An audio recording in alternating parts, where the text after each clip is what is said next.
Шкупи и Работнички одиграа катастрофална есенска полусезона со многу турбуленции и лоши резултати и серија на порази, тренерски промени. Двете екипи ги очекува тешка пролетна полусезона, тешка борба за опстанок, особено Шкупи кој единствениот тим кој нема триумф и се наоѓа на дното со 1 бод во однос на Работнички кој е предпоследен со 7 бодови.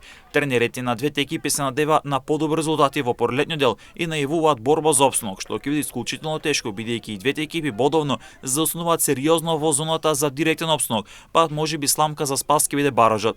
Тренерот на Шкупи Минас Османен вели дека Шкупи ќе реагира веќе во јуниорскиот преднорок и ќе донесе квалитетни засилувања со цел тимот од Чаир да го забележи првиот триумф, но при тоа да започне да собира бодове и да излезе од опасната зона. Додава дека Шкупи навивачите не ја заслужуваат оваа ситуација. Додава дека целта на Шкупи е тимот да влезе во пролетниот дел што е можно покомплетен и поконкурентен.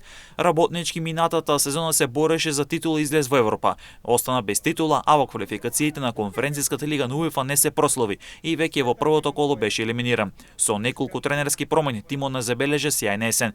Клубот започна да го води Бојан Марковски, кој беше наследник на Горан Станик, но без значајни резултати дојде турскиот стратег Алпарслан Ердем. Но и тој не се прослави па стигна српскиот стратег Ален Тупаик.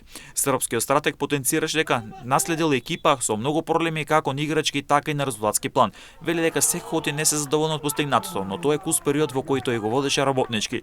Додава дека имало мал напредок во самата игра. Вели дека Работнички е голем бренд во македонскиот фудбал, дека ќе мора добро да се реорганизира за време на зимската пауза и во пролетниот дел да заигра многу подобро и секој да победува и да освои бодови со цел да се избори за опстанок во првата лига. Шкупи е едното со 1 бод кој го освои токму со Работнички. Тимот од Чаир има 1 реми и 15 порази, а пак Работнички има 1 победа, 4 реми и 11 порази. Па со 7 бодови предпоследна табелата, односно двете екипи се во зоната за директни спаѓање во втората македонска фудбалска лига. Пролетната полусезона екипата на Шкупи отвора против Македонија Ѓорче Петров во гости, а пак Работнички ќе игра со Вардар градско дерби.